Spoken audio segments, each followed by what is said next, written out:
Next thing on the agenda is George Ferreter, who's running for his 42nd Assembly. George?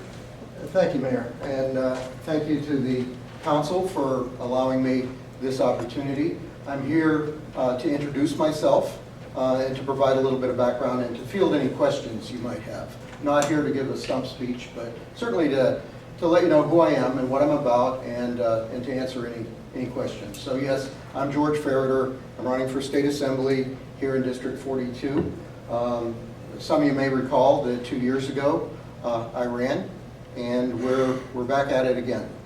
I'm a retired mechanical engineer, born into a military family on a military base, with a career background in engineering, worked for many years in Beloit building large diesel engines for a variety of applications. More recently, I've been a two-term village president in Doylestown, which is in east central Columbia County, and currently sit on the village board. So between my military background, my professional background, and now my background as a public servant, I think I bring a set of skills and abilities to the table that can be useful to the state of Wisconsin and District 42 in particular. Our principal campaign elements are similar to 2 years ago. Strong public schools, rural and local roads, clean water, and local control. Interestingly, those are similar to our campaign platform planks of 2 years ago, which kind of speaks for itself. But as I said, I'm not here to give a stump speech. I'm here to introduce myself, to refresh your memories as to who I am, and to alert you to the fact that I'll be out and about. You'll see me probably fairly often here in Lodi over the next few months. This is an important part of the district for us, and we do have some campaign team members down in this area. So I would like to answer any questions you might have. If anybody has anything they'd like to ask, I'm here. A quick question. Sure. As a municipality right now, we see numerous strategies at a state level that are passing funding responsibilities to local districts.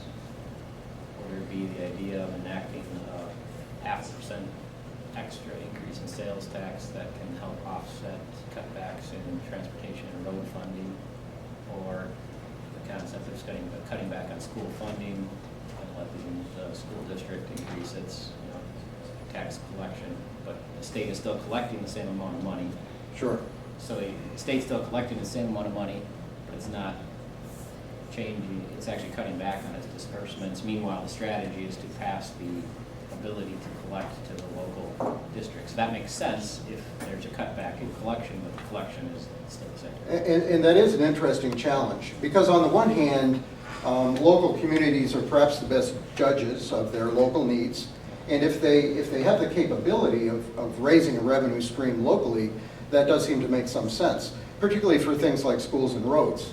What we've seen in the past several years are many school districts, particularly rural school districts, forced into the position of having to go to the electorate on referenda for operating costs. That's sort of an example of that, although not directly. All of that said, the state has a responsibility to live up to providing for the public good. Infrastructure is an example of that. Now, whereas it may be useful and good for a municipality to have some capability to solve your problems locally, and I do understand that you have a wheel tax in place down here in Lodi, the state really bears the principal burden of providing for adequate roads. And we've had a system that worked fairly well for quite a long period of time. And I think we need to critically look at how to enhance the statewide revenue streams so that municipalities can be adequately funded for their road needs. We really don't want to create a reality in Wisconsin where every incorporated municipality, whether it be a city or a village, is a principality with its own set of tax rules. I don't believe that's productive. Certainly you may need the capability to do something like your wheel tax under certain circumstances. But I will say it avails the state to ensure that revenue streams coming into the state, which are robust, are properly dispersed to every village, town, and city to maintain their roads and other things. Schools is analogous to roads. I hope that answers your question. Yeah, it's just, yes, it does. The feeling is that there doesn't seem to be a cutback on the amount that's being collected. Right.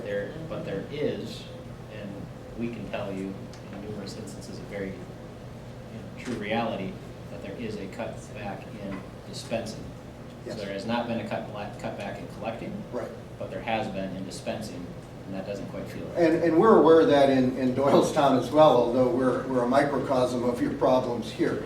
And it does bear a critical examination as to how the revenue streams are being directed. If the money coming in is robust, but the money is being parsed out in a way that doesn't benefit everybody, what's wrong with that equation? I'm an engineer, and I've lived my life making database decisions. This is an example of something that should be looked at on that basis.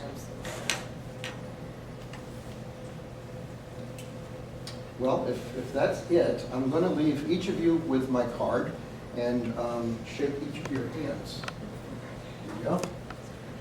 Indeed. Yeah, good to Thank see you you. so much. There you go. Thank you. Sir, there you go. Yeah, my pleasure. There you go. For taking the time. Sure, no, I'm glad you were willing to have me here. Thank you. Nice to meet you, sir. Thank you, sir. There you go.